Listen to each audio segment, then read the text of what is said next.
All right, let's go ahead and get started. Welcome everyone to In the Stars, Writers, Astrologers, and Tarotists on Mysticism and Tarot today. My name is Alina Pliskova, and I'm a programming coordinator for the 215 Festival. It's our 20th anniversary this year. We're very excited to welcome you here. If you like today's event, you can keep up with our programming all year long by signing up for our newsletter at 215festival.org. Also, just some quick notes. This event does have closed captioning available. You can click the CC button at the bottom of your screen to turn it on or off. And please also note that this event is being recorded. So I'm really excited to welcome everyone to this event. Kind of the genesis for it, at a programming meeting, I just started talking about astrology and thought, I don't know, it's been very present in culture in America and tarot too. And I feel like a lot of the events and workshops and things that I've seen around it are kind of geared to white women like me and tend to have like a certain tone and a certain vibe and certain kinds of content. Like I saw something that was like astrology for entrepreneurs, and it sort of broke my brain. And I really, really wanted to witness and like hold space for a thoughtful conversation among practitioners of tarot and astrology, kind of around the moment that these mediums are having, and tensions and questions, and also like the creative process and commercialization and all of that. And very fortunately for me, Gina was into the idea, and very fortunately for us, the other panelists were also into the idea. So now we have this awesome event for you. So this very special session will dig into the panelists' relationships with tarot and astrology, and kind of the place of these mediums in the creative process in the current cultural moment of heightened popularity and awareness. And we think it's wonderful that they're having such a resurgence, but there's also a rich and a self-aware conversation to be had about this.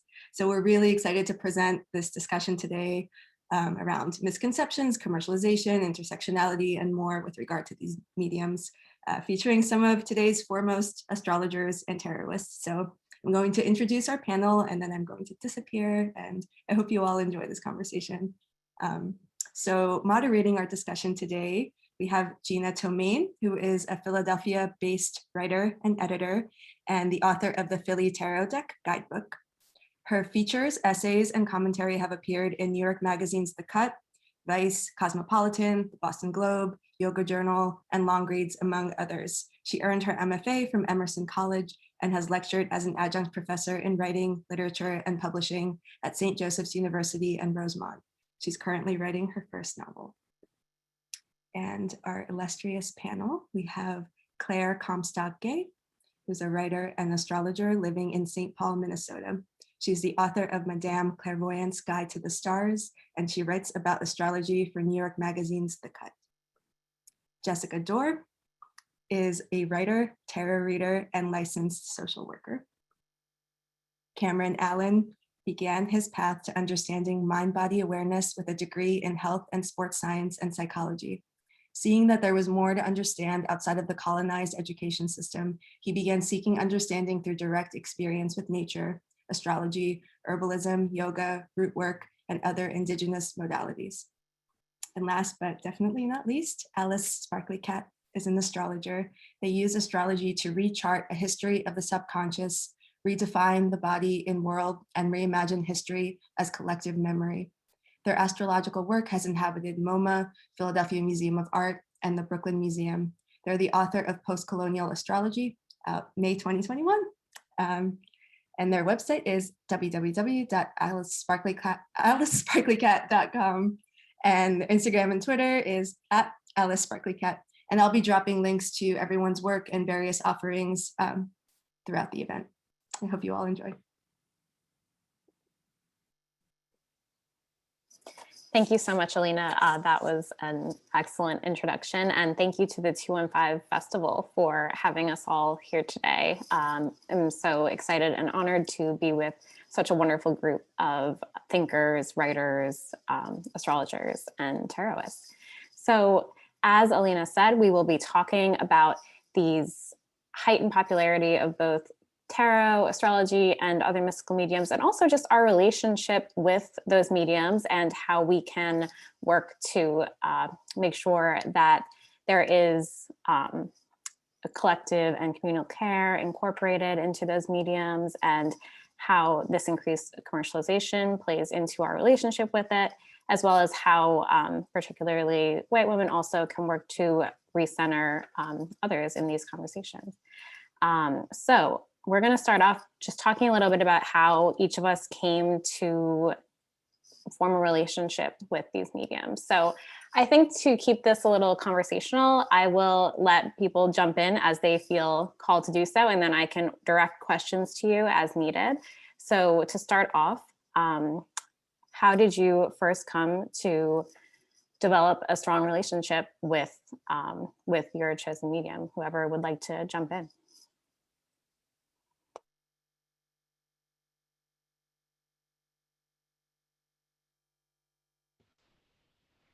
I guess I'll go. So the way I first started, the short story version of it, was I was working at a spiritual supply store here in Memphis, Tennessee. And I just started asking, I have a Gemini moon, I'm a very curious person. So I would just ask like everybody I knew, like, what do you know about astrology? What do you know about tarot? What do you know about plants? What do you know about oils? What do you know about, what do you know about, what do you know about? And so the answers that I didn't receive, the things that like guided me forward were the plants, essentially. So working with herbalism, like there were certain plants that would just tell me things. And then I started learning about the planets through the plants. And then I started learning about astrology through the seasons and the cycles, and just like directly going outside. And it's like, everybody has heard of like a mutable sign, but has anyone ever like just literally every single day on the first day of like a mutable sign gone outside and seen like the weather tends to actually just like shift?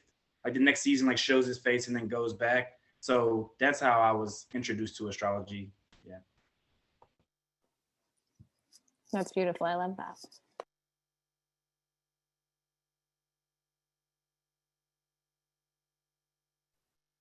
I got into like astrology in like 2014 or 2015. It just like it helped me through like a really rough personal time. And I actually like I was just Googling about it on like Yahoo Answers and stuff, but it was like really nice to see people who were maybe going through a lot of like similar issues just talk about things in a really deep way, like using astrology.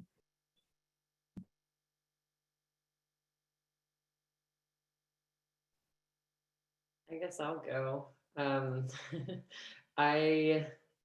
I got into tarot similarly, I think, yeah, going through a difficult time in my life, and probably around 2011, 2012, and had some friends over for a dinner party, and they brought tarot cards and had a reading, and it was just like, wow, this is amazing. And I was working in psychology, book publishing at the time. And so I've been reading a lot of things about psychology and behavior and thoughts and feelings and all these things interacting, and was seeing a lot of the ideas that I was reading about in the books, in the cards, in the sort of visual metaphors in Pamela Coleman Smith's illustrations particularly. And that was really just blowing my mind. So I just went down that rabbit hole and have been doing that and interpreting that deck in particular ever since. And that's, yeah.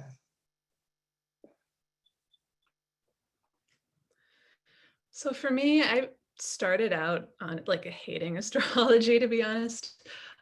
As a teenager and a very young adult, right? I only encountered this one really specific version of it, which I think is what a lot of people think astrology is in its entirety, right? Is like what you read in the newspaper horoscope page, which is a really specific thing and really had nothing at all to offer me as a young person, right?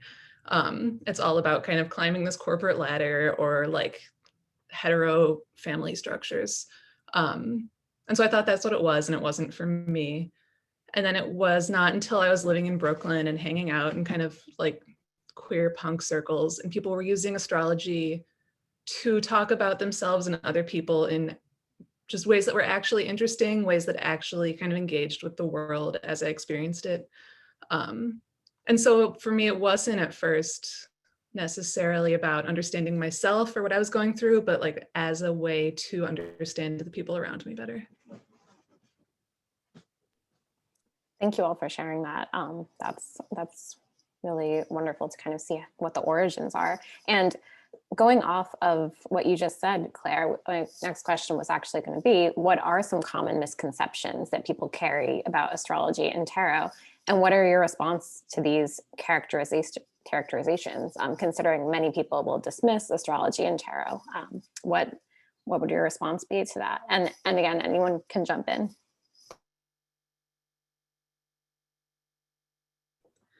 I mean, I'll go first this time, I guess, since I was just talking. But I think kind of along those same lines, for me, the big one in astrology is so many people kind of on all sides of it think that it's just one thing, whether that's a good thing or a bad thing, right? Like trying to figure out what astrology is, which is really kind of nonsensical if you think about it. Like no one says, okay, music as a category, like, is that good or bad? Right? Like that just doesn't make any sense, but people want to do that for astrology, right? Like, is it reactionary or is it radical? And it's like, well, both. People do all kinds of different things with it. And so just understanding that there's many different traditions and many different ways that people use it even right now.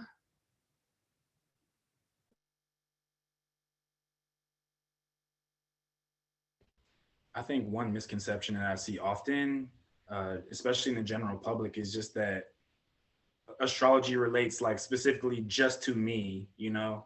And it's like, how can it show me what I'm going to do, or, you know, like that stuff. And it really confused me at first, because I did begin learning based off of nature. And even in interacting with other astrologers, like I would say things and experience things and talk about it from a nature perspective. And I would always just find like a really big disconnect there. So that's one misconception I see out there.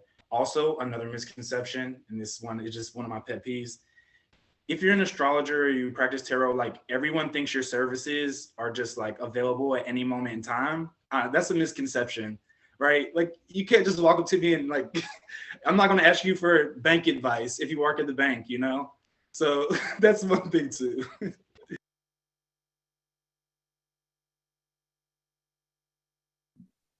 I think one thing that like people kind of misconstrue about astrology. Sorry, I bit part of my tongue off, so like talking is a little bit hard right now.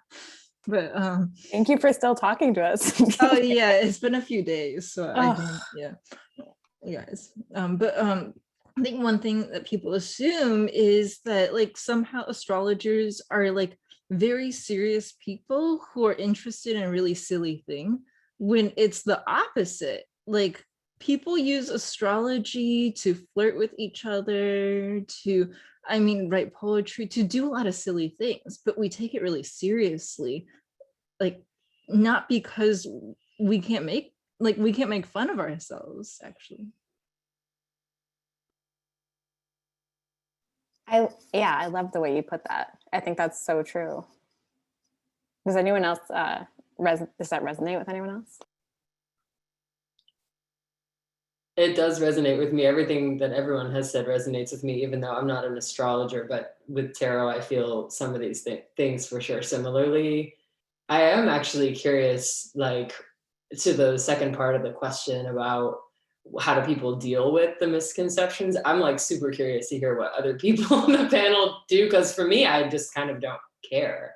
I sort of am just like, okay, it's not really a, but I do wonder whether others, I mean, if it comes up in a one-on-one session, that's sort of a different thing. But I think in general, like you get things on social media and stuff like that, I don't really, it's not a conversation I'm interested in having, but I am curious about what other people do.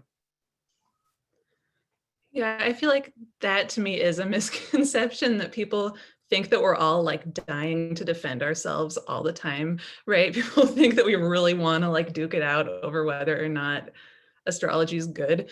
And it's like, well, why would I care? You know what I mean? Do your thing.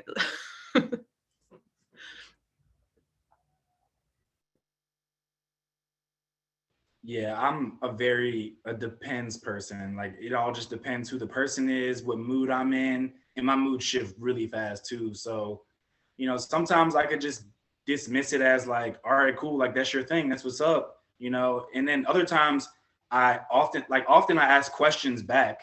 You know, I ask them a question that will make them like think about something, and then ask another question, a follow-up question that'll just be like, that's why, you know, and it'll just come out with me spontaneously. It's just like an emergent thing. So I just stay present, and it always just depends. That's my thing. Yeah. And also sometimes I like to play with it too, but I'm like, oh, do you want to play? And I just ask them. And if they want to play, then I might ask them their sun or their moon or whatever. And if I can say something about it, then I'm like, but that's really general, so it probably just doesn't work, you know? But anyway, and I just like keep it moving. So I like to play like that. That's so Gemini moon. I really like that. Yeah, I feel like people like kind of assume that astrologers are going to be evangelicals about it, but like, yeah, we're kind of not. Yeah. I will say there's one situation where I always get drawn into an argument, right? Like some guy on the street, you know what I mean? I don't care. But like specifically in left political circles, when someone's like, oh, astrology is bad, and I get my hackles up immediately and I'm like, oh, like, let's talk. So I take it back a little bit. I think it is true. It depends on the situation, right? Cameron, what were you going to say? Yeah, I was going to say, because I live in Memphis, Tennessee in the South, you know, so I'm in the Bible Belt. So I even have like, because I read the Bible, I read everything. I'm Gemini moon life. I just gather information and data. So I actually have like verses that I know. And then I always, you know, and I talk to people who go to church often, and they're just like, well, isn't that this or isn't that that? Like, isn't it bad or isn't it sin or isn't it the devil's work? And I'm just always like, well, you will only know it by its fruits, right? Like, that's what Jesus said. But I'm like, you know, so yeah, that's another misconception, that it might be like bad or spooky or like somebody's out to get you. And yeah, that's just another misconception that happens here. I feel like that happens in this, like in the Bible Belt, way more than it does other places, but maybe that's just a false assumption though too. So yeah. I've definitely heard that before, so I don't know if other people have been faced with that, but I think it's also a prevalent misconception. So that kind of leads into one of the next questions, which would be talking about, so obviously we have all of these kind of stereotypes and misconceptions.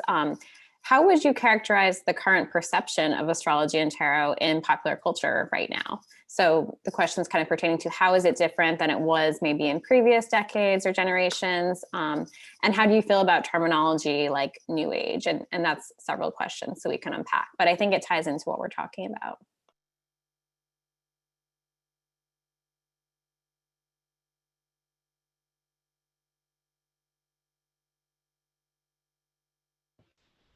Well, for me, I don't know how things were in other generations necessarily, but from what I can see is that it's okay to be an astrologer way more now than it would have been 20 years ago, 30 years ago, 50 years ago, you know?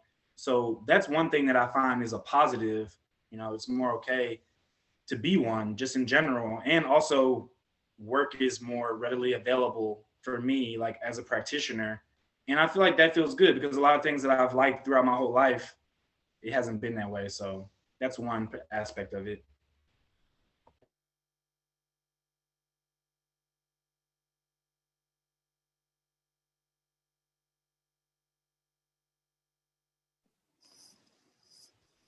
And I guess I can speak to the New Age thing too. So with the New Age thing, I feel like that's another depends for me, because I've seen people who have grown up in certain environments in which if the New Age stuff wasn't around, then they would lack way more awareness around like what's going on in the world, and wouldn't be like doing the work to like see who they are separate from like their family matters and their current conditioning.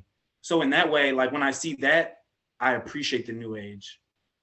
But there's other times, right, when people are taking it and making it just about like making money or, you know, things that I feel like are superficial. So like I know I project onto that, but in those cases, sometimes I think the New Age is just too fluffy, is what I would say.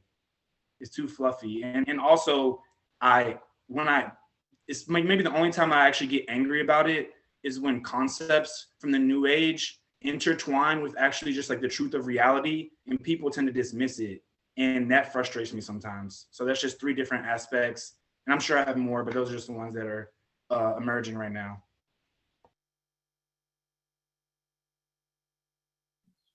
Yeah, I also haven't been around that long, so I don't have any memories of things. Like all I know about astrology like decades ago would be from reading books. And then one thing that like, you know, I have feelings about New Age stuff, and the reason is because there's ideas of Chinese cosmology, like yin and yang, that like don't make sense outside of the New Age stuff. Like they don't really make sense within the context of Chinese cosmology practice in other places. And then, so like, yeah, I have feelings around that. And then with a lot of New Age stuff, I think that there's like I think that this is still true today, but I think there's a lot of non-men who find it like who are like kind of like left out of traditional labor, who become spiritual practitioners. So I think New Age offered an opportunity for that. So I think that there's a lot of like hate around New Age because of misogyny, but then I think that there's also criticisms of New Age around cultural appropriation too. So it's like, yeah, it's a complicated thing too.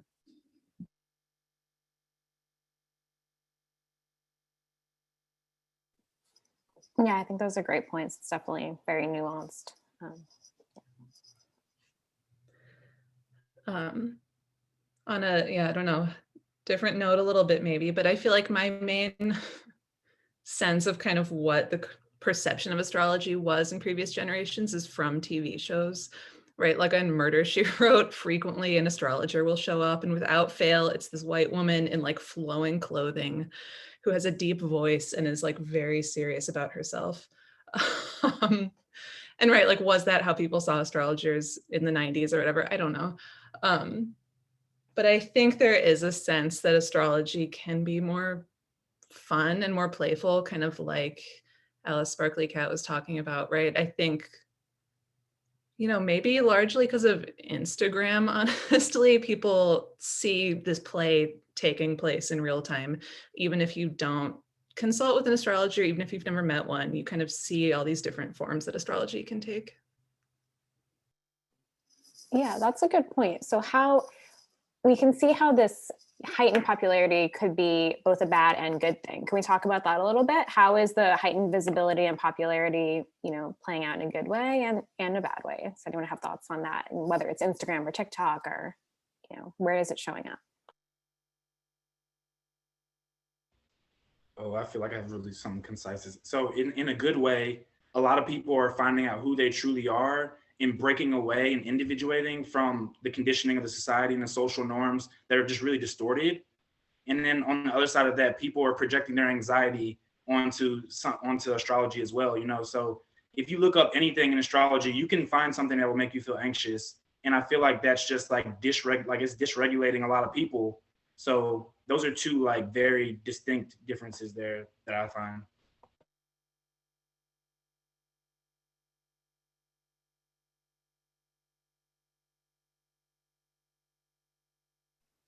Yeah, one of the things sort of in response to the earlier question and this question that I've noticed over the last few years, and Gina, you've been involved in some of this too as a writer and like reporting on tarot, and I've been really involved in like writing about tarot through this lens of like psychology and behavior change and mental health, and you know, like I was just sort of reflecting on the last several years of watching, you know, like doing interviews and like being in like some of these like major like media publications and outlets and shows and stuff talking about tarot. And that definitely, I think, talking about tarot as a tool for like that could help you like live a better life or something, and instead of as sort of this thing for fortune telling or divination. And I think I've just been, I have a book coming out also, and I've been talking to the publisher about publicity and stuff like that. And I've been really amazed by just like the openness of like the media to the idea of tarot for mental health or something like that. Like I think even just a few years ago, it's not something that you know, some of these places would even entertain or would even consider. I mean, I remember when I was coming out of like psychology publishing, I remember having a lot of anxiety about transitioning my Twitter from being like a publishing person who worked in psychology publishing to, oh no, I'm writing about tarot and I'm interpreting tarot through this lens. And I was worried that it was gonna like,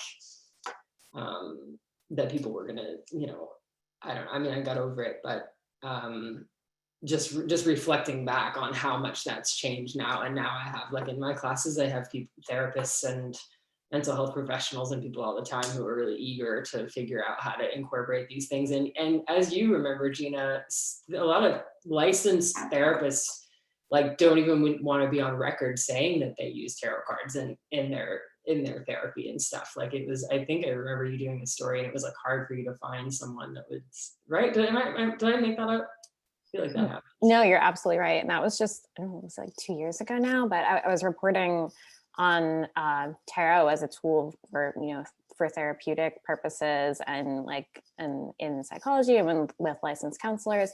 And a lot of people were afraid to be on record about that because their colleagues were dismissive of them, or they were just, you know, afraid of what that could mean. It wasn't widely accepted. And I do see it shifting pretty dramatically now, just in a few years, which is amazing. And that's one of the things I think that's I'm like watching it because I'm like just waiting for the licensing. You're just waiting for the people to come in and start doing some stuff around, oh, you have to have a license to do this, or you have to, do you know what I mean? Like there's just so much opportunity to start making a ton of money off of people who want to read tarot cards and want to do astrology and want to do it in this particular way. I think it's been really beneficial that anyone can do it. And it will be interesting to see what happens as the popularity continues to grow, or like the awareness around using something like tarot for therapeutic work or whatever you want to call it. If the vultures start coming in and trying to get a piece of that, like financially, you know. Yeah, I think that's probably something that is inevitably around the corner. So I guess it is, again, with the pros and cons. The good thing is maybe a lot of people are understanding things about themselves psychologically through both tarot and astrology that they couldn't access before. But the bad thing is when people that are just trying to take advantage of that come in and that goes back to the commercialization practice. So does anyone else have anything they want to add to that? Oh, I wanted to add one thing, which is just that, like, yeah, I found it like really precious that when we were going around seeing like how we got into astrology or tarot, that none of us were like, oh, I saw an ad for it and then like I knew about this, and we also weren't like, I learned this at an institution either. So like I feel like there is like a autonomous thing to how like astrology, tarot, how they work too, and I feel like that's really strong. I agree with that so strongly, and it's, in my opinion, like truly one of the best things about these practices. And I think, I see a lot of hand-wringing kind of about like, oh, but this means that like wrong ideas are getting perpetuated about astrology. And to me, and I know a lot of astrologers disagree with me about this, but to me, that's okay. Do you know what I mean? To me, kind of this anarchic democratizing element is worth, like not totally precise stuff being said, because it's real people figuring this out, kind of not mediated by institutions. And that's really beautiful, I think.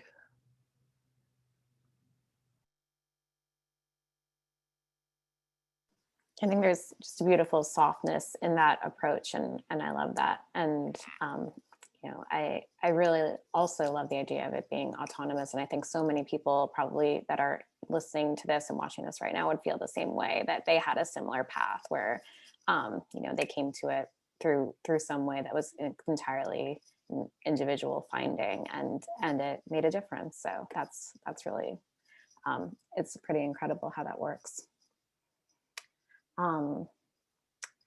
So kind of pivoting from there, we talked a little bit about this already, but in our interpretation, there can often be this me centric view of astrology and tarot, and that can take the place of collective or communal care. Looking for thoughts on how we can shift that, how people are already shifting that, and just how that plays into your practice and mission.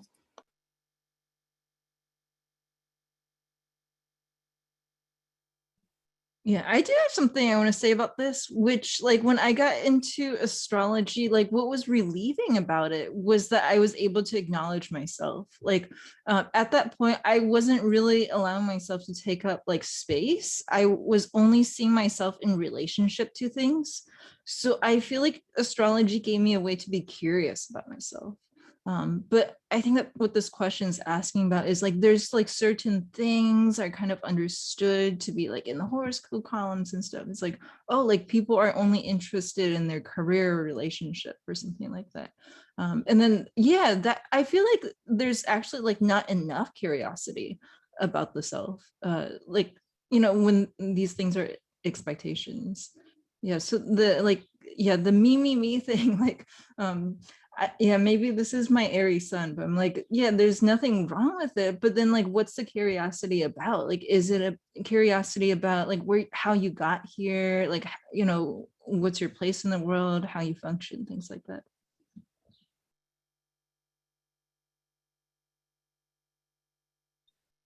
It's a really interesting question, the thing of like the necessity or the like validity or the importance or the necessity of like doing that like self-reflection work. I feel like I have this conversation with people a lot, and I think a lot of it seems to depend on your positionality in the world. I think that there are people who could afford to do less of the self-focus and self-reflection, and I think there are people who could afford to do more. And it's just really, really interesting to hear so many different perspectives about like the necessity for that work.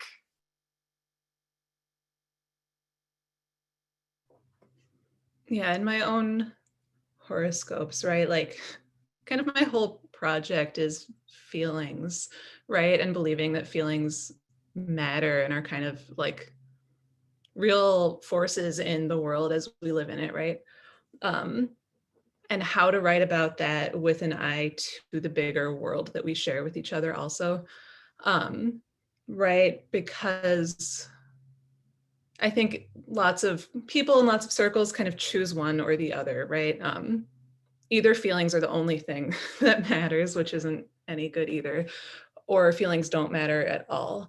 And so how to take feelings seriously and take ourselves seriously while also living in the world with each other is kind of what I've been exploring in my astrology work since I got started. Cameron, I know in your column for Yoga Journal, you've written a lot about turning these reflections and moving them to care for the community, and you know, not just finding out about yourself and then kind of just keeping that for yourself. So could you say a little bit about that? Yeah, definitely. And for me, from my lens and orientation, it's way bigger than astrology and tarot. You know, it's actually the cultural climate that we're in. So for me, the other is like, it's a reflection of me. So if I don't start from there, then my orientation from my lens is like already distorted. So if people don't already have their orientation, I think it's really important to be able to identify the difference between like, I'm doing astrology to like talk about me versus like I'm looking at astrology to find out more of who I am and like access my truth. You know, I think that's just a really big distinction between like the me piece. And, you know, a lot of people, they didn't receive care growing up and they didn't receive understanding growing up. No one looked them in their eyes and really could like see who they are.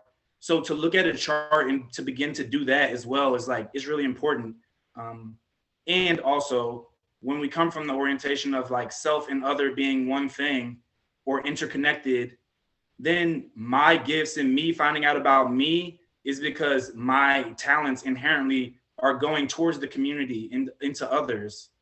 And also by understanding me, then I can see that you aren't me, so you don't need to do what I do. You need to do what you do. And the more and more I can see reflections of that in the reality, the more and more I can be present and just like assist other people in being them, because it is about them, because it's about me. And then there's not even an issue there because it's we. So yeah, that's my reflection.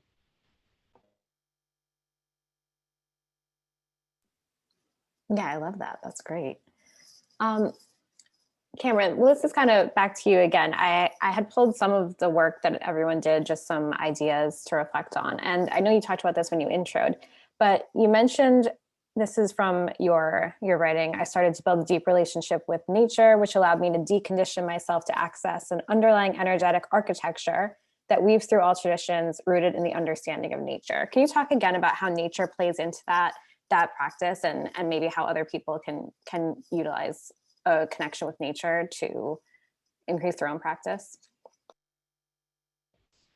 Yeah, so the biggest thing is just going outside and just seeing what season we're in. You know, wherever the sun is shining a light on where we're at in reality. So just like going outside and start to keep track of what plants grow at this time of year, what color are they, how do they smell, what does Gemini even smell like, what does it taste like, you know, what does it sound like, and seeing that in the weather, in your sister, in a plant, in a stone, in fill in the blank, you know, and allow that to be like an emergent process, because when we allow it to be an emergent process, that means we're actually present. Because if not, then we're trying to like make organization in the head, and that's okay in some ways. But one day, you know, one of my teachers says like ascending is like dropping down to the heart, you know? So like being able to like be in your heart and feel into that in all its variations, you know, that's the answer. Even though it's not that linear all the time, that's the way it should be, I think. So yeah. Yeah, I don't think it has to be. And does that connection with nature tap into connection with community? Oh yeah, yeah. For me, it does. You know, some people that I know that work with plants, it just gives them the space of just like going away and like going in isolation and retreat.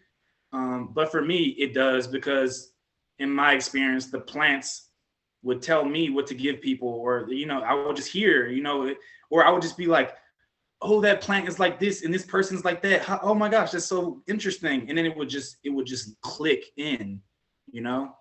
Yeah. One of my teachers, Sage Apam, he says like, no matter what's happening in someone's life, if they feel a sense of emptiness, nature has a key to like unlock that, or to like give us that back. And that's a belief that I've actually taken. And I don't really like beliefs much, but that's one that I do have. And I hold that really dear and deep inside of me. So yeah. Thank you. That's beautiful. Does anyone have anything they want to add to the nature question? And I have a few more individual questions. Okay. I'm going to shift over to Alice Sparkly Cat. You wrote, "My mission with astrology is this: to take back the language of the cosmos from capitalism and supremacy and use it for the creation of communities of care." Could you talk a little bit about that? Yeah, I think that, well, so for me, astrology is a language. And then the thing about languages, and this is my experience of languages, because I like when I practice languages, like, you know, no matter like what dialect or whatever language, like I do feel like language is always like eroding for me while I'm practicing it, whether that's because of dialects changing in my hometown, or whether that's because I'm forgetting things all the time. And then I'm also like I'm a fan fiction writer. So like with fan fiction, like what people do is they take something that's been distributed by corporation, and then they kind of like make it a collective like imagination project almost. So like that's kind of like, that's how I want to like how I want to practice astrology. Like languages, they're treacherous. They don't stay loyal to the origin. And that's how they stay alive too, is because like they kind of just, they change based on who's using and who's circulating it. And then so like, yeah, part of astrology is just like kind of asking like what, like, you know, what do you want to bring to a language that makes you feel alive, or how does a language like make you feel alive? So that's why I really like being silly with astrology. I like using it for something, yeah, using it to create relationships, using it to talk about love, all these things. Yep. Yeah, that's beautiful. Does anyone have anything they want to add to that? Okay. Yeah, I'm down. Like one thing about language that I just feel like we often forget is that it's barely words, right? So like even like thinking of the language of astrology, and so just one really simple one is like cayenne pepper and Mars, right? Extreme heat, like that's a language that'll talk to you, you know? So just being in like relationship with reality in that way, I think it's just a good orientation, you know, and remembering that language is just barely words. Yeah, like cooking is a language. Like I want to see like a astrological cookbook now. That sounds amazing. Can anyone cook here? Maybe y'all should get together and make it happen. I mean, okay. So moving forward to something we talked about a little bit at the beginning, but in America, it's very common to see white faces and bodies depicted on tarot decks, and white women in particular can be highly visible as astrology influencers. Many people of color practitioners have pointed out that these historically non-Western, non-white practices can become whitewashed and in a sense colonized. What are some challenges that astrology and tarot practitioners of color face, and what can white folks do to help change that narrative?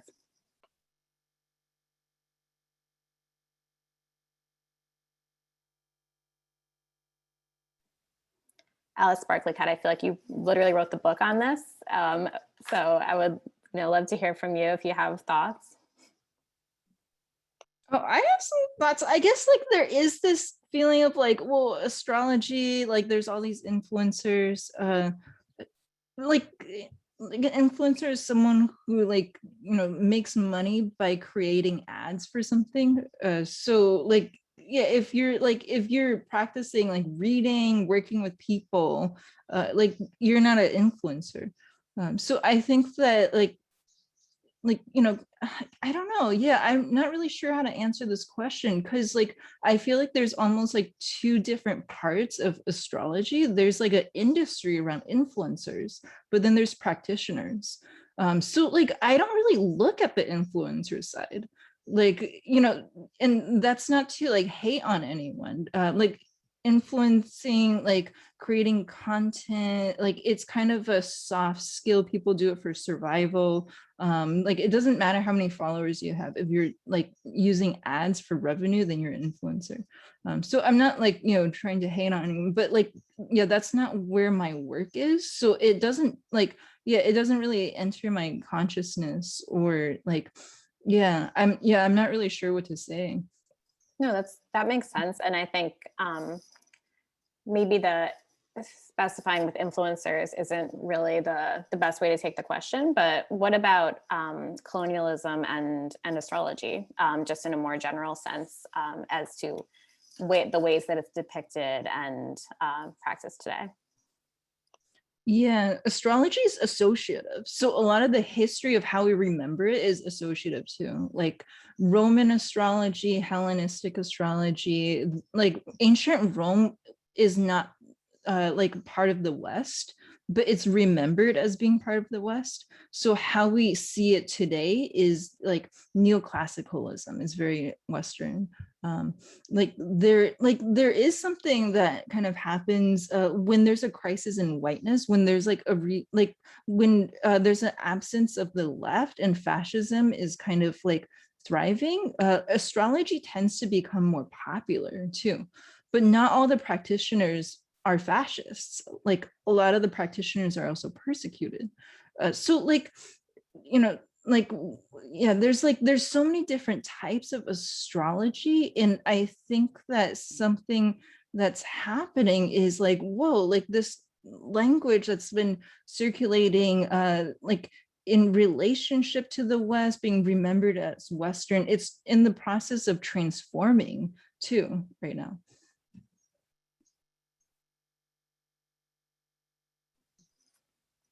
Thank you.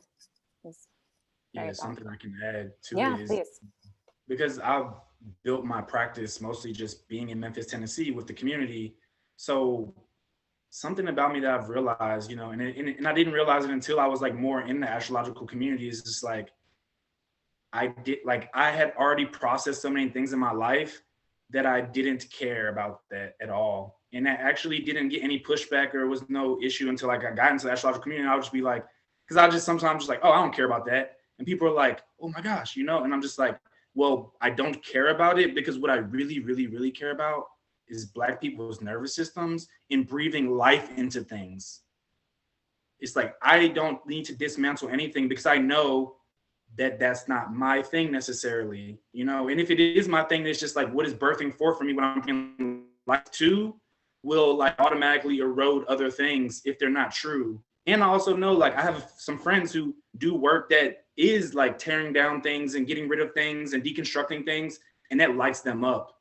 And I think that's beautiful. I like to just breathe life into things and like bring nature back into the conversation and allow people to see themselves through a mirror that makes them feel comfortable and safe in themselves. And when people feel comfortable and safe in themselves, they'll start caring about other people. When people care about other people, all these things that are distorted will automatically begin to shift and transmute in and of itself. So yeah, that's my lens on it. It's so well said. Claire or Jessica, do you want to jump in with anything additional on this? Yeah, I'm not sure exactly where I'm going with this, I guess, but just as far as kind of like right, and kind of what you all were talking about in the introduction to this event, kind of the white woman is the face of astrology right now, which is not really true if you look at what's actually going on among practicing astrologers. But kind of exactly what you were saying, Ace, with like, right, there's like the ad industry astrology versus the practicing astrology. And it's been very weird for me, right? Like I'm a white woman writing for a big magazine for these horoscopes. And I've had to fend off a lot of kind of invitations to become this advertising person, right? I was really shocked when I first got started how many like makeup companies were emailing me to do advertisements and all these things. And it's been important for me to turn down all of that work because I don't want it and I don't like it. But I think there's this messy kind of convergence that happens where people can do this ad work, this big money work, and simultaneously claim some kind of nebulous oppression because you're participating in like occult ideas that aren't respected or whatever. And I think it's really important for white women not to like find or not to grab oppression for ourselves where none actually exists at all. I think it's really easy to think that we're marginalized for doing astrology, which is really not true, right? Some, like man at the office laughing at me for doing astrology is not the same thing as oppression. And I think it's really important that we remember that.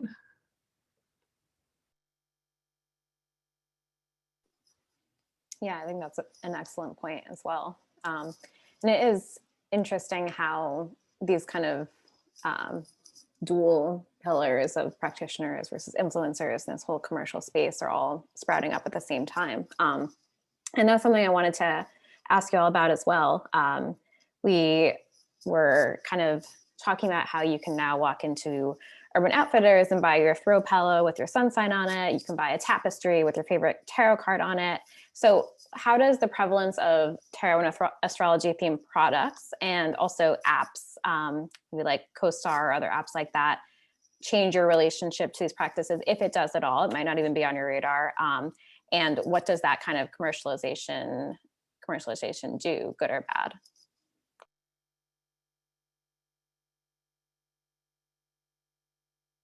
Just putting it out there for anybody who feels like they want to jump in.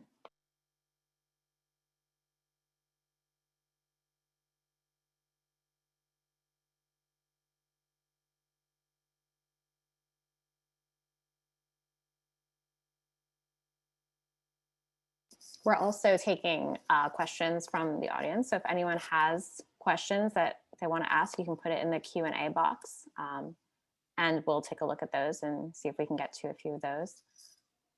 I wanted to say that, like, I feel like it could feel really good to distinguish between commercialization and then something getting popular. And then the reason is because, like, you know, like, yeah, creating like throw pillows or something with astrology, it's like made in a factory, like there's labor that's being exploited. So that's commercialization. But I think that there's also this like kind of flinching of like, oh, this thing's getting popular, which is something that's really different too. So I don't know where I'm going with this or anything, but I was just thinking about that with the tapestries being mentioned.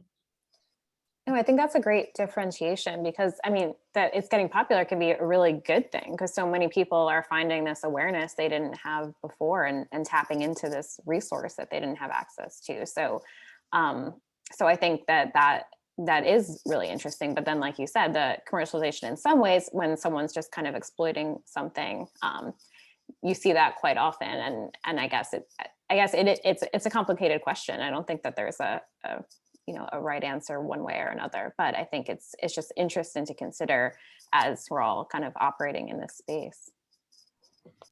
Well, and I think it's a wonderful, not wonderful maybe, but just useful reminder of the way that capital will try to co-opt like literally anything, right? And I think we like to pretend that we're operating, in a space that's insulated from that a little bit.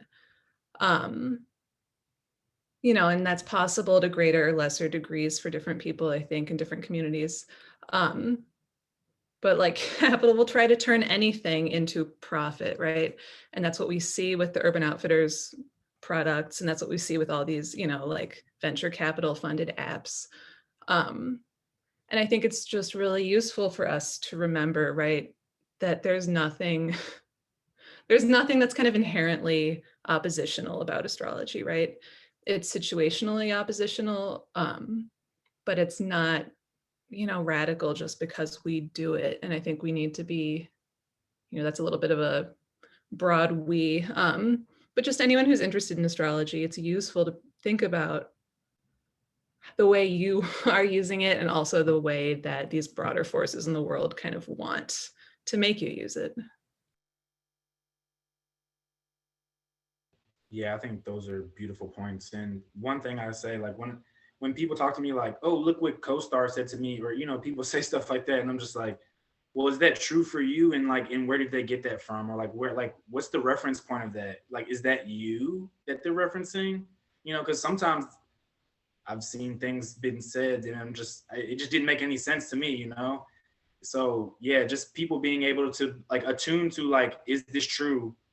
And where is this coming from? One thing I think is really important is I always say orientation, what's my orientation towards things? What is am I in right relationship with this thing? And also just actually now I forget what I was going to say.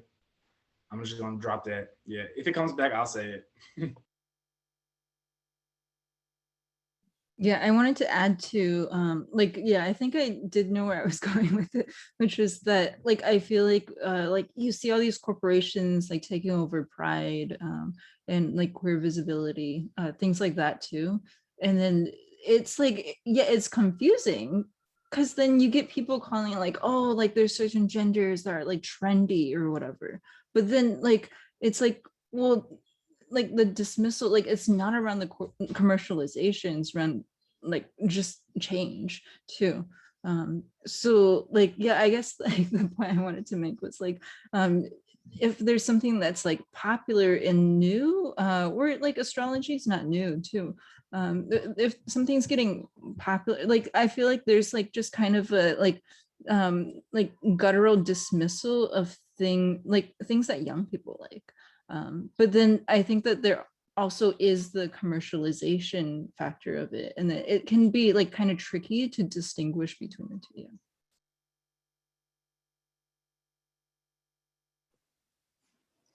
Yeah, I think that was very well said. So what are some challenges or changes that you might be experiencing in your practice currently through the pandemic? What have there been changes that are related to that? And do you think that the general public, this was also one of the questions one of our audience members submitted, which I think is a good question. Do you think there's been a change in how people are reacting to or seeking out tarot and astrology through the pandemic? So that was kind of twofold. So if you feel called to talk about yourself and your practice, or how you've seen people approaching it. One thing that did change for me this year, well, besides like I started doing readings like virtually, you know, I have 4 roommates, I can't do them in person, but besides that was I had to learn how to talk about grief with people, because there was so much of it, and not just with COVID, but grieving like a lot of different things. So I had to really redefine how I was thinking about grief. And then because before I would just say to people like, you know, I'm not like experienced in grief, and like, you know, like same as if someone had like a medical question or something, like, you know, and I would be upfront with people like before the session, but like this year it like my practice did change in that I learned like what I need to do to talk about grief, and yeah. Mm-hmm.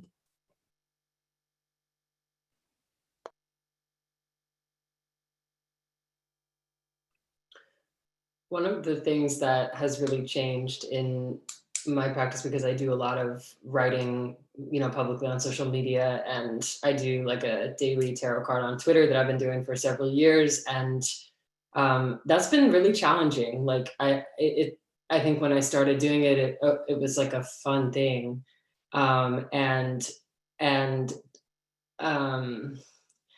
you know, there's these like waves of events and things that happen and things that we're like collectively watching unfold and talking about and dialoguing about on the internet and stuff. And Twitter is this place where you go and you get information. And I've really had to, it's been really challenging just to like understand how to post something. It's like, yeah, like writing a horoscope, I could imagine for a sun, an entire group of people who share the same sun sign, like has to be so hard to do because it's so general and people are so diverse. And then like you know, I know very little about astrology, but I just think like that has to be so hard that I feel like it's been really challenging to like keep up with that practice and feel like the work that I'm doing is relevant, or that it is not harmful, or that it's, or even just negotiating in my own mind, what's the point of this and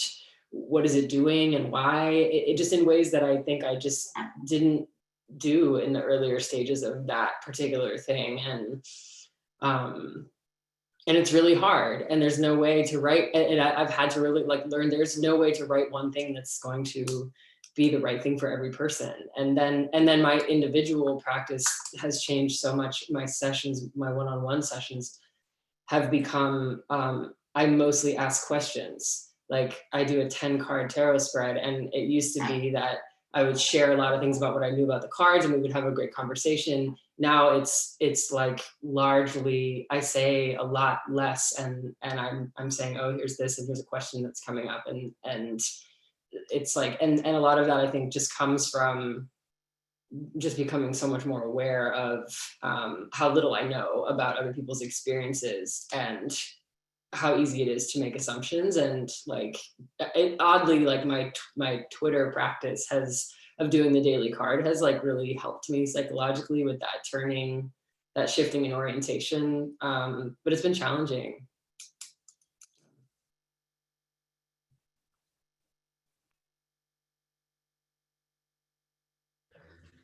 Yeah, I really feel a lot of like specifically about your kind of broader writing for people, right? When I write my weekly horoscopes, it's really like heavy, and I feel more responsibility, I think, than ever before to be mindful of just how much, right, everyone is going through.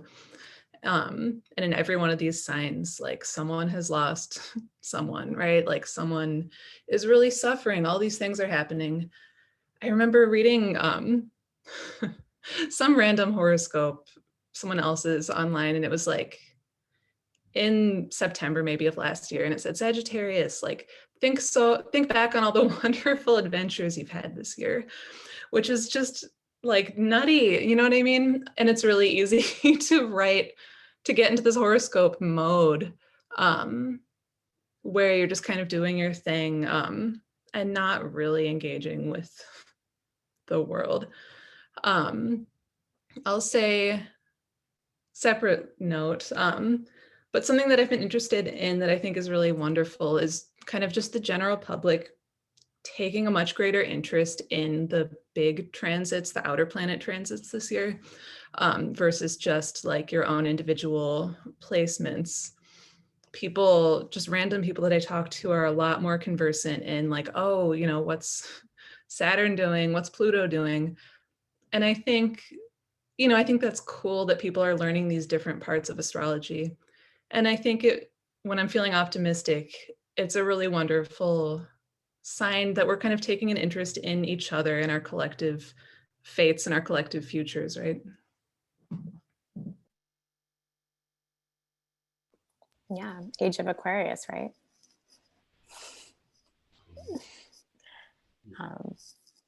Cameron. Yeah, my practice is just, it looks completely different.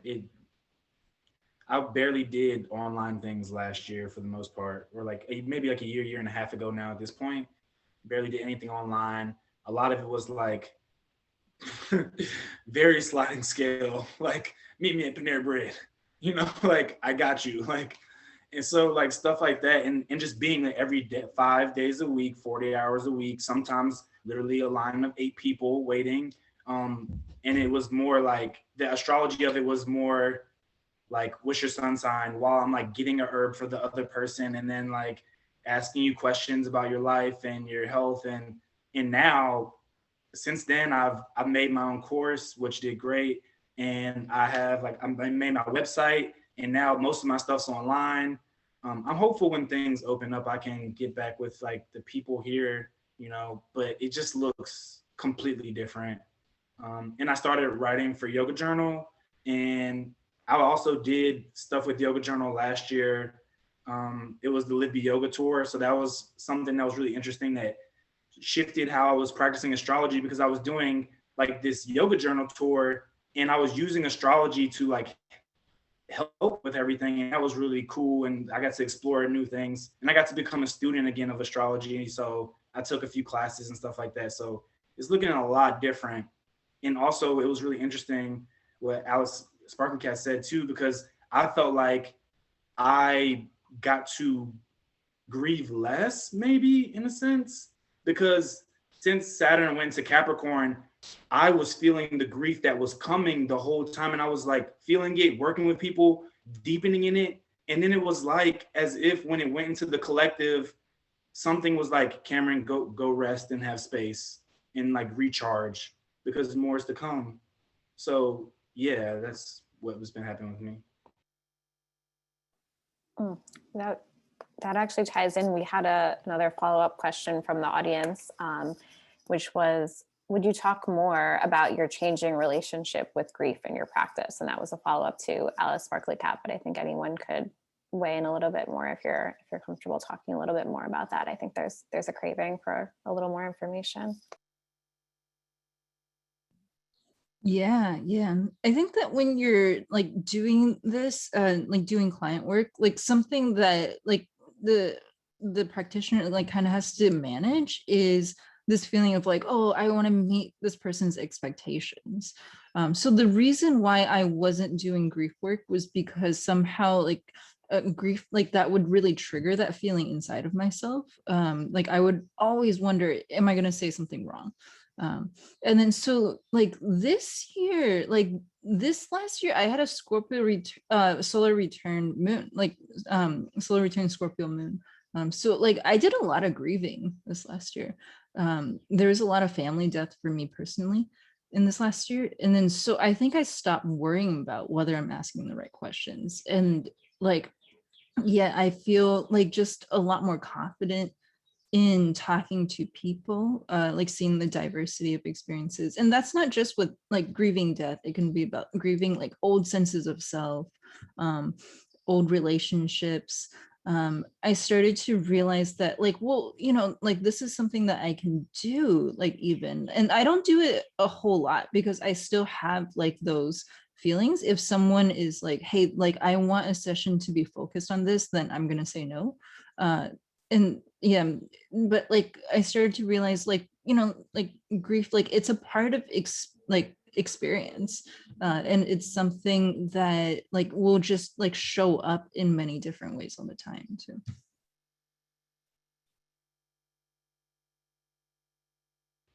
Yeah, and the type of astrology that I first started working with, not first, but like second, kind of, when it came to like humans in astrology, the first one I worked with it's called evolutionary astrology.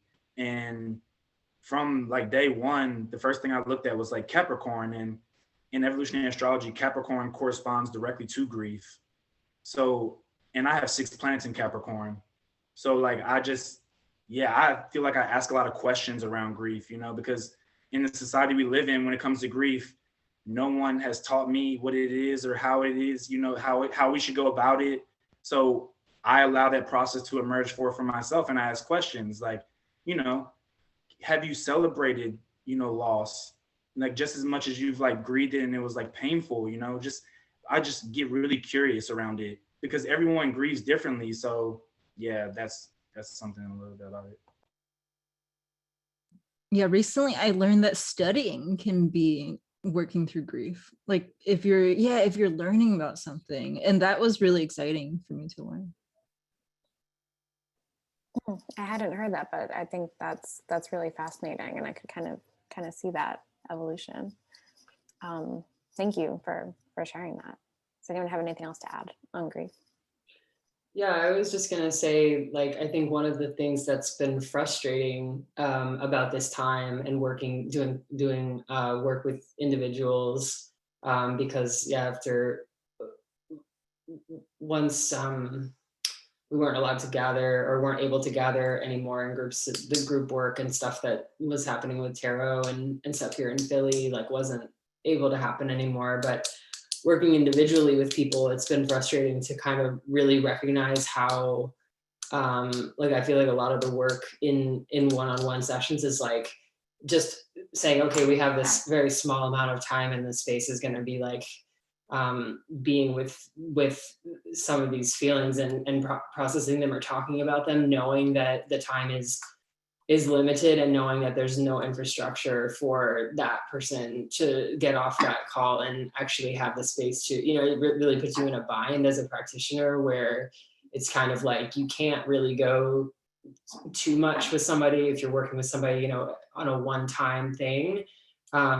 And knowing that that person also doesn't have, because of the way the society is set up, doesn't have, they don't have the time, the space, and the resources to actually do what they need to do. And I think that's been just something that I've been sitting with a lot and feeling really frustrated by, I think, to the point that I sometimes, you know, that's a big part of kind of my frustration with, like, I have a social work license, but I don't do therapy. And part of that reason is I think that whole process is really frustrating because people don't have the resources that they need the way that things are set up, and you're kind of just in there, like, it's hard to know what you're doing, you know. And I find that happens a lot with working with people one-on-one, that the best you can do is to really listen to someone deeply, but it's like, okay, but it's a short time, and then what? You know, it's hard. Yeah, I feel like particularly at the beginning of the pandemic, all these mainstream publications were running these articles about like, oh, like, is this the end of astrology? Because it didn't predict that we would get here, which first of all is not really true. But it also just demonstrates kind of such an impoverished understanding of what astrology or tarot can do, right? And I think this grief conversation is a really beautiful example of that, because we don't culturally have kind of rituals or containers for grief, you know, broadly that are shared among us. A lot of people have none of those at all. And so of course astrology is not going to go away. It's one of the few, you know, ways that people can process this stuff.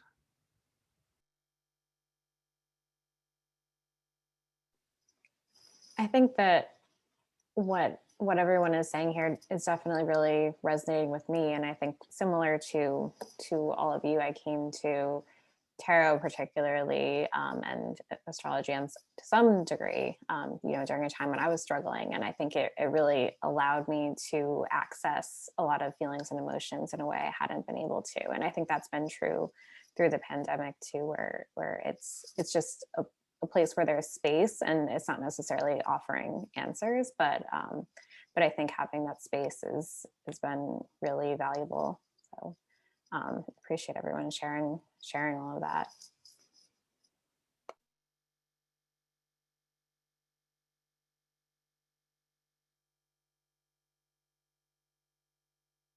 So I'm going to pivot over to see if there's another question or two from the audience we can get into in just a minute.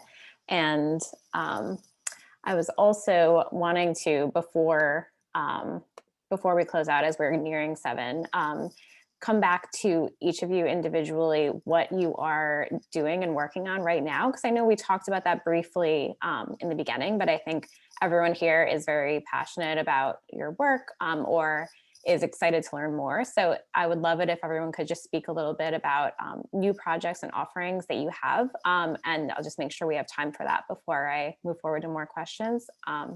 So I'm going to say, Jessica, I think you should go first because your book release was just announced. So just if you just tell everyone a little bit about what that is. Thanks. Yeah, I do have a book coming out in October, and it just went available for pre-order, and it's called Tarot for Change. And yeah, it's an interpretation of tarot that I've been working on for the last 10 years, from mostly influenced by the work that I did in psychology and self-help book publishing. So it's influenced a lot by therapies that are designed to support behavior change. So a lot of the interpretations kind of come through that lens, though not all of them. And yeah, it's a project that I worked on for a long time, and I'm happy to be putting out. And yeah, it's called Tarot for Change, and you can find it online or in a bookstore. Well, not yet, but you could ask a bookstore, probably. And is there anything else you're working on or you currently do that might be good to share? Yeah, I have a class that I teach called Tarot 101. And that's, I do it usually once a month and kind of just share one kind of interpretation of tarot, which again is a lot of it is informed by the stuff that I just shared. And yeah, that's my like main thing. I mean, I have a newsletter. I do a lot of stuff on social media. I like to write there, and yeah, I'm working on another like big book project that I just printed out my spreadsheet that I've been putting things into for the last year, and that's really exciting. But I probably shouldn't say anything about it because I'll probably regret like whatever I would say. So thank you for asking. That's okay, plenty of time. We'll get excited about the first book for now. Alice Barclaycott, do you want to go next? Sure, yeah. I have a book coming out on Tuesday, and then it's called Post-Colonial Astrology. I have a copy right here. Yeah, ignore the bookmarks. Those are typos that we have to change. But like, yeah, it's coming out soon. You can pre-order it. If you go to alicesparklycat.com/postcolonial astrology, the pre-order link will take you to Mil Mundos. And that's a local bookstore that's also a anti-gentrification project and mutual aid project. So half of their bookstore is for mutual aid. So that's the best place to pre-order it. If you want to do that. Other things I'm working on, I mean, I set up my like acuity calendar system like this last week. So I'm gonna start taking new clients actually. So I would like to actually just for the summer work on like changes with how I do client work, because there's some things I've gotten too used to. And yeah, I want to experiment a little bit. Like I want to like become a student again, like kind of like what Cam said. So there's things in that.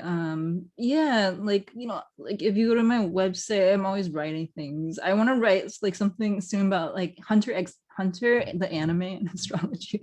But yeah, anything, yeah. Thank you so much. That's so exciting about the book. So, okay, Claire, do you want to go? Yeah, so my book came out last year. It was like terrible.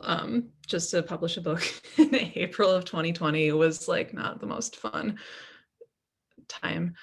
And now I'm kind of similar to you, Jessica. I'm in like early stages of a couple of new projects. So I don't have a lot to tell you all.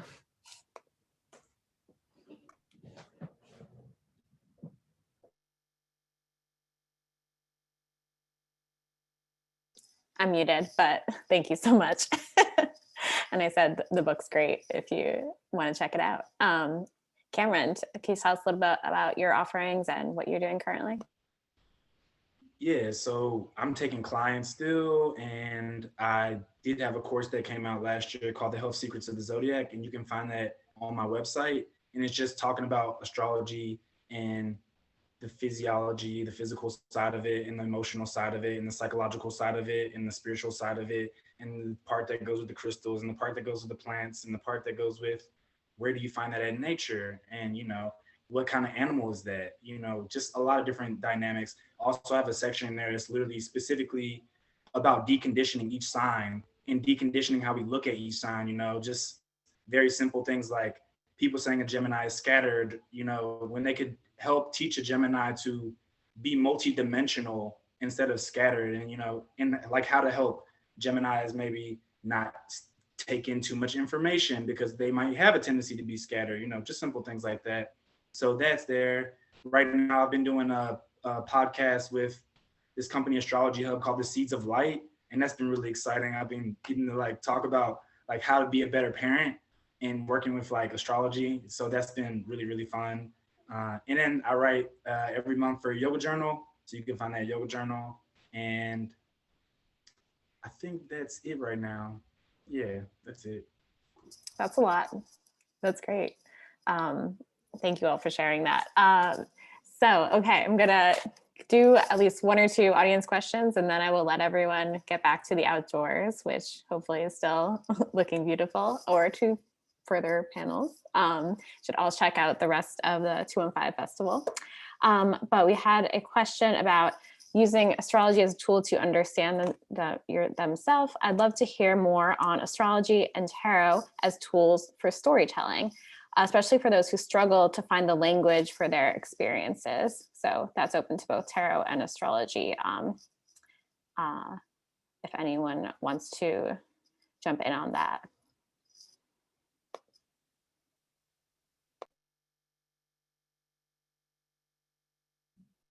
Yeah, I feel like the purpose of language is to turn reality into fiction. And that's something that astrology and tarot do really well. And also what, yeah, fiction does really well too. So I know like there's a lot more writers who talk about how they use tarot, like more than writers who talk about how they use astrology. Like even like, yeah, and folks who just like lay out cards to like kind of like see a plot or, yeah. there's some really great essays about this. Alexander Che wrote an essay about it. There's an essay by Swati and Chaoyu, I forget their last names, but about just tarot and like in the process of writing. But I think that astrology can be used for it too. And the way that I think that astrology can be used for telling stories is about like time.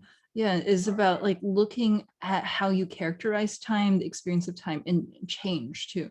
Because anytime that you're looking at like different charts in relationship, or how like a chart like continues to like work in motion, then you're looking at experience of time too. So like, yeah, I feel like there's a lot of people who practice storytelling and astrology in different ways. There's some like novels too. There's a book called Stars and the Blackness Between Them, where like astrology is like used to lay out like the different seasons of time passing in that book. So there's just like, there's so many ways. I feel like there's not really one way to use it.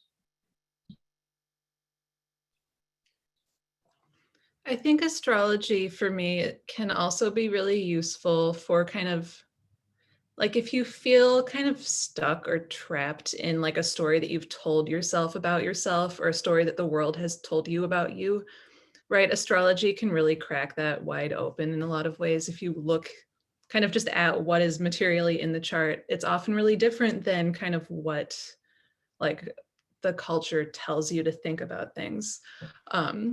And so even though, right, astrology is in a lot of ways really precise and mathematical, it also can open up really expansive possibilities for storytelling if you feel stuck. One of the things that I've been influenced by or interested by and have shared a bit about over the years in terms of kind of like how I work with tarot cards comes from the narrative therapy tradition, which is really cool. And I would suggest looking into it if you're interested, or if this is an interesting idea to you. But there's kind of this idea that like a lot of times the stories that we have about ourselves are like very narrow, or very thin, and that the work of a narrative therapist would be to sort of to help somebody thicken that story, to thicken the narrative. And I think tarot cards, and I'm sure astrology as well, sort of to what's already been said, can really provide some of that thickening, just texture, symbols. You know, you could pull 10 cards and you might really strongly identify with one or two of them, but then the challenge becomes, you know, how do I bring in the rest of these into the story? How do the rest of these fit in? Where do they fit in? How do I sort of like stretch my my understanding of this situation to incorporate things that I wasn't previously incorporating? And I think that's really fun as a reader, and also like if you're reading for somebody else, just sort of like working with someone to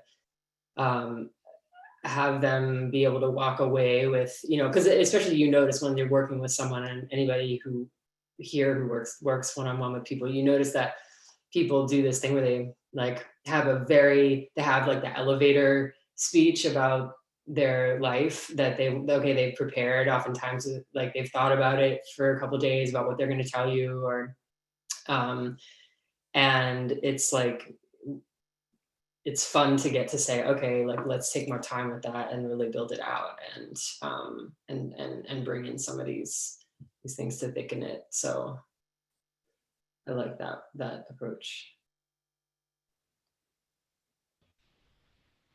Yeah, I feel like there's a few things that are coming up, and mostly these are just things that I do in my play practice, is what I would say, is like how I like to play with it. And I have done this with some people that I work with longer term, but it's like, what is the story of your day, right? Because we all have that circle, and the sun is somewhere right now. Where's the sun at where you live? Where's that at in your chart? Like just thinking about that, you know, like for me personally, I have a lot of planets like in the second house and the first house. So like when the sun is starting to come up, or like before it comes up, Cameron creative time. I have a lot of aliveness then, you know? And then so I just began to just play with that story, the story of the day, and allowing essentially like the divine timing that I came onto this planet, like plan my days out. So that's one way to be able to tell a story. And then there's another way to tell a story is just like going around the wheel and just telling the story, you know. And we always start with Aries, which could be like planting a seed, and then at Taurus it takes root, and then at Gemini it starts to play and go in the air. And you better make sure you cultivate it at Cancer, so it can like this flower can open at Leo and it can show itself.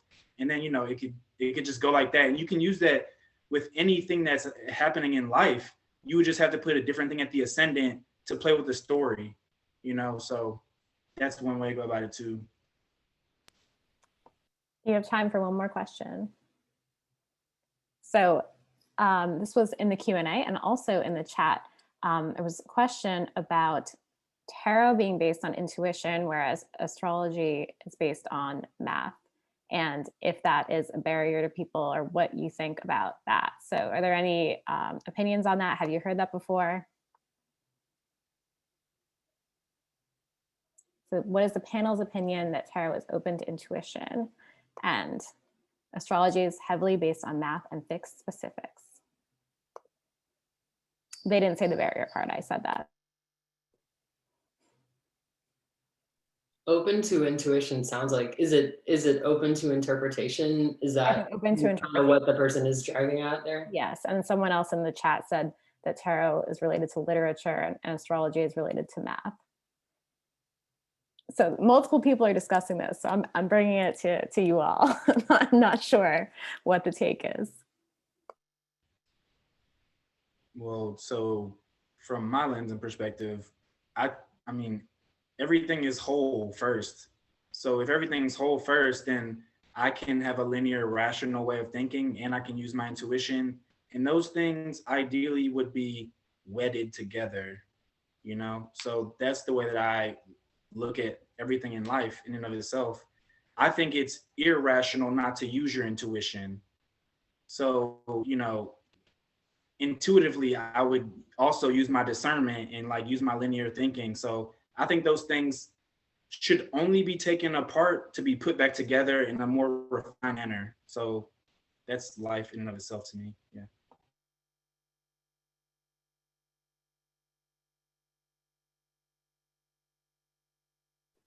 I think that's great. I think I would agree. I think there's elements of all of this in both, you know, logical and linear thinking and intuition and poetry. I think it all kind of comes together. Sparkly Cat, were you going to add something? Oh yeah, I was gonna add something. I think that there's a lot of intuition with mathematics, actually. Like it's so poetic. Like it's something that like you actually like to do mathematics, you don't have to have a lot of historical knowledge. So it's not so research based. Like there are more rules in astrology, like just with like techniques and things like that, but it's very very intuitive. Because like like someone could have the same exact chart and then it will show up differently. So it's yeah, like the intuition that I'm talking about is like you're asking people questions. So like you're asking people questions about like how they experience life and themselves. Like you're not really going in and like you know, and saying like, oh, this is who you are based on my intuition or anything like that. So I think that intuition is just about like feeling out who a person is. So yeah, astrologers like are also really intuitive. And then like with tarot, like it's more image based, at least in my experience of it. Like I don't read professionally tarot for people. I use it for myself though.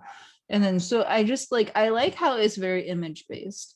And then that somehow like works for me for when I'm talking to myself.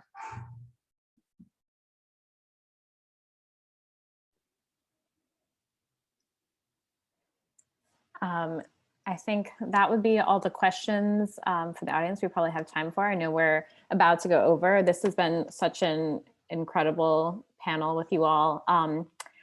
And thank you all for being here. Thank you to the 215 Festival for making this happen. I would, you know, it's been just such a pleasure talking with all of you. And I think that the audience learned a lot, and so did I. And you can check out the rest of the events at the website, which is in the chat. And if anyone has any closing comments they'd like to add, otherwise you you all have been absolutely wonderful. And thank you to everyone who is watching right now and participating, sending great questions. I'm sorry we didn't get to all of them. But yeah, thank you all. And if you all want to speak to the participants and say anything as we sign off. Yeah, I want to say thank you to all the panel members and everybody who's here, and also everyone at 215 Festival, because I've been missing Philadelphia because I'm originally from Philadelphia, and I haven't been able to see my grandma. And I was really, really feeling into that the day before I got the email for this. So like that just really was like heartwarming. So I'm just really thankful for that. Yeah, thanks everyone for like pulling this together, all the labor involved, everyone for hanging out for a little bit, and yeah. Thank you, everyone. It was cool to meet you all, who I haven't met yet. Yeah.